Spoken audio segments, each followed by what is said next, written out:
Anybody can drive a car down a wide, straight road when the weather is good, traffic light, and nothing unexpected happens. It's when the weather isn't good, when the road isn't wide and straight, when the traffic isn't light, and most of all, when the unexpected does happen, that real driving skill is demanded. That's when you can tell what kind of driver is at the wheel, a just average driver or a real expert. So, like these police drivers here at the Kansas Highway Patrol Driving Academy, let's find out how to handle the unexpected. And let's start out by listening to what a man who knows has to say about it. Colonel L.E. Hughes, Superintendent of the Kansas Highway Patrol. The unexpected is always a possibility on the road. However, the danger of the unexpected is minimized when the driver of a vehicle knows exactly what to do in each situation and handles his car in the recommended safest manner. Today, our patrol officers are top professional drivers, but for their own safety and to be effective law enforcement officers, they must maintain top-flight driving proficiency. That's why we train them thoroughly in how to handle the unexpected on the highway. We're going to show you some of the common unexpected situations and how to handle them. A lot of unexpected situations wouldn't happen at all if everyone obeyed the traffic laws and also checked over his car periodically. Tires, lights, direction signals, brakes, oil, water, fan belt. Is the seat position right? Close enough to press the brake pedal all the way down. Close enough to reach all controls quickly and easily. Best position for hands for maximum steering control is at 9 and 3 o'clock. In this position, the driver is ready to turn the wheel quickly in either direction without moving the hands from the wheel or getting his arms tangled up. Now let's look into some of those unexpected situations and what to do about them.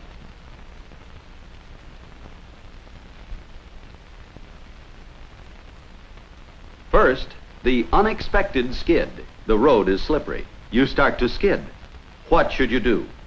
You have 15 seconds to answer. Should you jam on the brakes, maintain power and steer into the skid, take your foot off the accelerator, grip the wheel and hang on tight? The answer: maintain power and steer into the skid. When you feel the rear end of the car start to skid, your impulse may be to stamp on the brake. Don't do it. The minute you lock your wheels, your car is like a sled on ice. Suddenly taking your foot off the throttle may also increase the skid. Instead, keep the power on and steer into the skid. If the rear end skids to the left, steer to the left. If it skids to the right, steer to the right. Now let's see that in an actual driving situation. Maintain power and don't hit the brake. Steer left if you skid left. Right if you skid right. Keep cool. Don't overcorrect. And that's how a smart driver gets out of a skid. The next situation, the unexpected emergency. The road is good. Traffic is light. You're breezing along at a good but legal clip. Up ahead, you see another car waiting at a stop sign, presumably for you to pass. But at the last minute, the driver foolishly pulls out into the road and stalls his engine, completely blocking the highway. What should you do? Blow your horn? Jam on the brakes as hard as you can? Cuss out the other driver? Apply firm but gentle brake pressure? The answer: apply firm but gentle brake pressure. Your every impulse may be to cuss out the other driver and jam down on the brakes as hard as you can, but don't do it. You'll lock your wheels and your car may skid out of control. Instead, apply firm, steady pressure to the brake pedal, just short of locking the wheels. This is when modern brakes are at their peak efficiency, just before the wheels lock. Now let's see that for real. Apply firm, steady pressure on the brake pedal just short of locking the wheels, bringing the car to the shortest possible stop.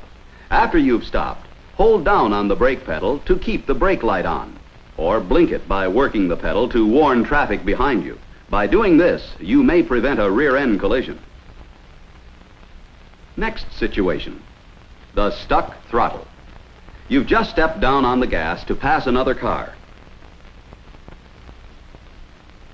But when you lift your foot, the throttle sticks down, and there's a sharp turn ahead. What should you do? Turn off the ignition. Free the pedal with your foot. Pull it up with your hand.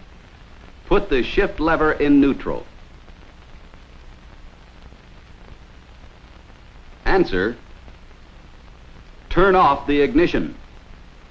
Don't try to free the throttle with your foot. You'll just waste time and be going too fast when you hit the curve. Don't bend down and try to free it with your hand. You'll be unable to see where you're going and may run off the road. Turn off the ignition and let the dead engine, still in gear, slow you down. The only sensible solution: turn off the ignition. Then set the direction signal for a right turn and pull off the road. Then brake to a complete stop. Next, the sudden obstacle in the road. Of course, any time a driver is moving at highway speeds and does not have a clear view far ahead, caution is the watchword, and a slower speed is the common sense rule. However, let's say the situation does happen. What should you do? Jam on the brakes? Brace yourself and run into the obstacle? Drive around the obstacle, even if it means going off the road? Wish you were somewhere else? Answer: drive around the obstacle, even if it means going off the road. Obviously, wishing won't help. Jamming on the brakes may simply skid you right into the obstacle. Even after you've slowed down, running into a stalled vehicle can result in a terrific impact. It's almost always better to leave the road than to strike another vehicle, even though it means going through a fence or into the bushes. Now let's see that in actuality. Stay on the road as long as you can, applying brakes to reduce speed. Stopping traction is better on the hard surfaced road than on soft dirt. It's keeping your car under control while you miss the obstacle that counts most in this situation. While it doesn't happen as often as it used to, there's still that occasional situation, the high-speed blowout. There it goes. What should you do? Step on the brakes? Take your foot off the throttle. Maintain power and apply brakes gently. Wish you'd checked your tires before starting out. Answer: maintain power and apply brakes gently. Jamming the brakes on could cause the front wheel to dig and the car to go out of control. Suddenly taking your foot off the throttle could have a similar effect. The right thing to do is to maintain power. Hold the wheel straight, then reduce power slowly and let the car come to a stop, braking gently. Sometimes there isn't enough shoulder to let you change tires safely. In this case, get out on the passenger side of the car. Tie something white to the radio aerial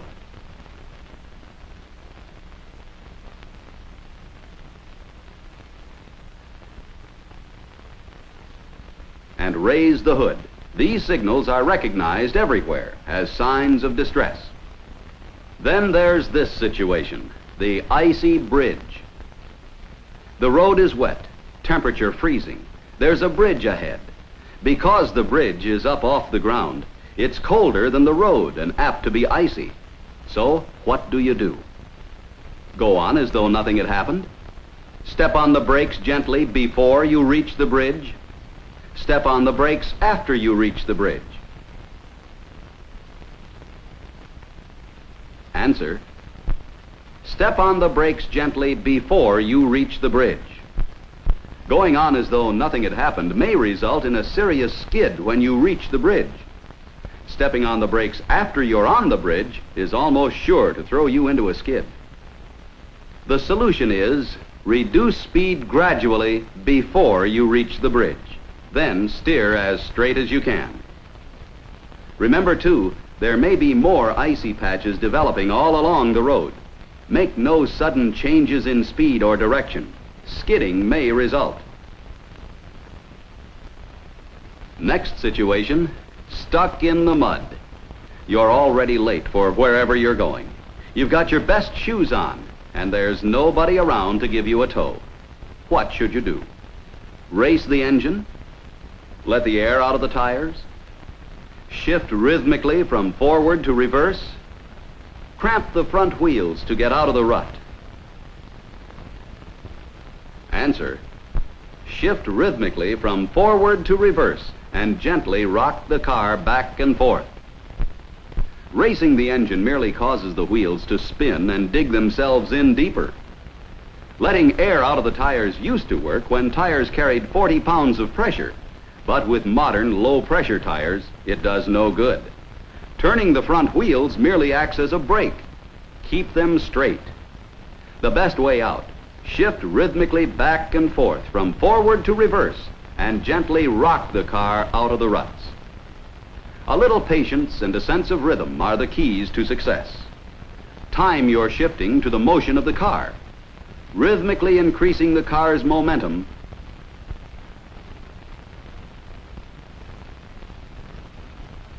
until it literally rocks itself out of the mud. There you have the rules that our experienced professional Kansas highway patrolmen follow in handling the unexpected. I hope you will remember these rules. They can save your life at some time when, without warning, you may be faced with handling the unexpected. Goodbye and good driving.